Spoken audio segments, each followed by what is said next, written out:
I love nothing more than coming home, opening the house up, maybe getting a meal started and seeing what the family has been up to for the day.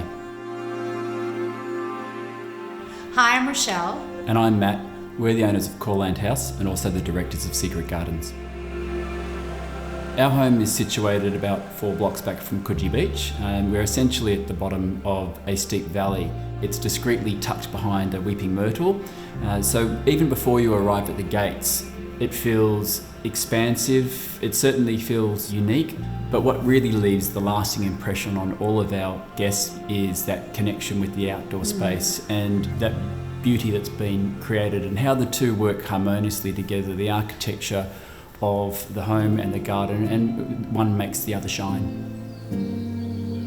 We initially purchased the property 10 years ago.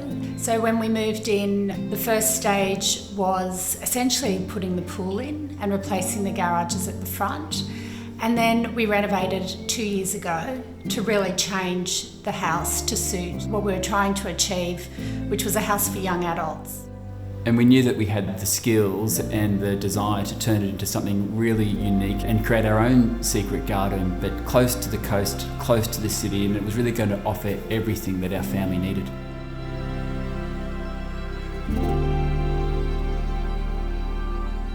My name is Jonathan Spicer. I'm the director of Spicer Architecture. I am the architect for Courland House. Matt and Rochelle were introduced to me through mutual friends. So I met Matt and Rochelle here and we did a walkthrough together. It was a really exciting opportunity for me. I was obviously very much looking forward to working and learning from Matt Cantwell through the process of design, and both Matt and Rochelle understood the importance of integrating nature and planting as a way to define spaces, but also as a way to create zones between public and private, which is something that I'm also very passionate about. So the brief was essentially to knock down the entire private section of the house, maintain the entertaining areas that we're in now, but give them a new life and an upgrade. The design of the new private areas was to ensure that there was space to not only obviously sleep and live in, but also study and work and relax. The other design parameter was to ensure that almost every angle of the house looks onto a garden or planting vista.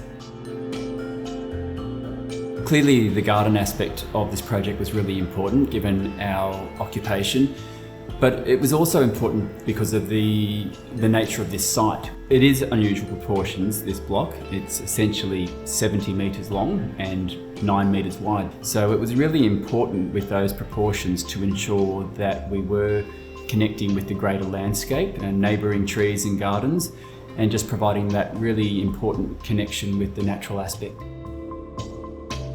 I would say the appearance of the house is modernist and contemporary with an almost open tropical feel, and the inspiration behind this design was quite literally Matt and Rochelle's business. There's secret gardens everywhere. Secret Gardens has been established for about 30 years now. Rochelle joined exactly 17 years ago when our first was born.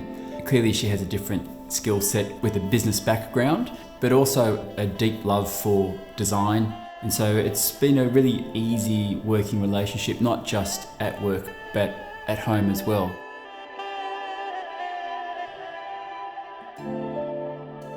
Every great project takes a team effort.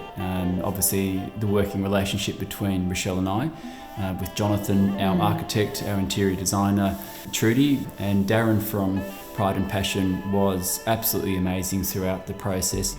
His attention to detail is evident in every part of the house. One example of that is the brickwork. So the wall itself is a feature. It's in both of the boys' bedrooms and extends out to the front area of the house as well. So we've added some natural tones such as the floorboards and in the kitchen, just to add some warmth to the house and to work well with the whites and the greys. Rochelle was really great to work with in materials. She really knew what she wanted, and it was a very simple and easy process to define the spaces relatively quickly. working with Jonathan, it was such a collaborative process all the way through. There were elements where we would pare back on things or change things, and Jonathan was great at responding to that brief. So selecting all of the finishes and materials, it was really important to have a very neutral palette. And the intention between keeping a simple and a neutral palette was every room in the house has a garden outlook. We didn't want the interiors to compete with the external areas. We really wanted the external areas to be the heroes. Designing your own home as a design professional is always a little bit of a challenge, particularly when you're designing for your own family. There's a lot of pressure in relation to that. So eventually you have to commit to what is the best alternative, and the structural form of the garden is always the starting point and an important element of the garden design, but it's never complete without a strong planting scheme. I'm a real plant enthusiast, so there's areas, particularly like the cactus garden internally, that was my opportunity to have a living sculpture garden and enable light to be drawn in year round. So it's really hard to pick a favourite spot in the garden. I think though that what is the telltale sign of a success is seeing the garden used. Seeing the family take advantage of all of the spaces for it to really be able to perform. And Christmas Day is an example. There were 40 people here for lunch, and it was just a beautiful day. The house doesn't feel crowded. People were spilled from the dining room right through down to the fire pit area, sitting outside. The house has that relaxing effect. It's not precious. People tend to come in and sit on couches, find their space for the day and settle, which is really lovely.